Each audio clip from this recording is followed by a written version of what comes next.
নমস্কার বন্ধুরা, মালা রান্না বান্নাতে সবাইকে স্বাগত। বন্ধুরা, আজকে আমি বানাবো লাউয়ের এমন একটা রেসিপি যেটা দিয়ে এক থালা ভাত কিন্তু নিমেষেই খালি করতে পারবেন। লাউর যদি এই রেসিপিটা হয় তাহলে কিন্তু ভাতের সাথে আর কিছুই লাগবে না। তাহলে চলুন আজকে রেসিপিটি শুরু করি। আমি এখানে একটা মিডিয়াম সাইজের লাউ পিস করে খোসাটা ছাড়িয়ে নিচ্ছি। খোসা ছাড়ানোর পরে এরকম ভাবে কুচি কুচি করে কেটে নিতে হবে। এই রেসিপিতে লাউটা যতই কুচি করা হবে ততই ভালো।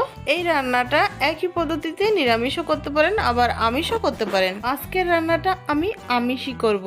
তার জন্য এখানে আমি 200 গ্রাম চিংড়ি মাছ কেটে খোসা ছাড়িয়ে নিয়েছি। তারপরে এই পাত্র দিয়ে লবণ হলুদ দিয়ে দিলাম, সাথে সামান্য একটু লঙ্কার গুঁড়ি দিয়ে দিচ্ছি। এবার ম্যারিনেট করে নেব।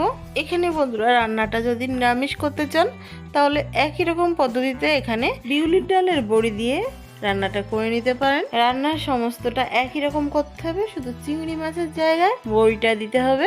এখানে আমি চিংড়ি মাছগুলো ভেজে তুলে নেব। তারপরে কড়াইতে 2 চা চামচ সর্ষের তেল দিয়ে দেবো। তেলটা গরম হতেই দিয়ে দেবো একটা তেজপাতা, 2টো শুকনো লঙ্কা ছিঁড়ে। তারপরে আধা চা চামচ কালো সর্ষে তেলের মধ্যে দিয়ে দেবো। সর্ষেটা তেলের মধ্যে ছিটানো শুরু করলে আমি কুচি করে কেটে রাখা লাউটা কড়াইতে দিয়ে দিলাম। দিয়ে দিচ্ছি ছোট চামচের 1 চামচ হলুদ, স্বাদ মতো লবণ। নেড়ে চেড়ে লাউটা গলে যাওয়ার অপেক্ষা করতে হবে। লাউটা 2 থেকে 3 মিনিট ঢেকে রান্না করলে এটা কিন্তু গলে যাবে, কারণ লাউটা খুব ছোট ছোট করে কাটা, তো ওর জন্য গলতে বেশি টাইম নেবে না। 5টা কাঁচা লঙ্কা চিড়ে দিয়ে দিলাম। এখানে লাউটা কিন্তু অনেকটাই গলে নরম হয়ে গেছে। এই মুহূর্তে আমি এর মধ্যে দিয়ে দিলাম ভেজে রাখা চিংড়ি মাছগুলো। নেড়ে চেড়ে আরো 2 মিনিটের মতো রান্না করে নেব। 2 মিনিট পরে রান্নাটা ঠিক এরকম হবে।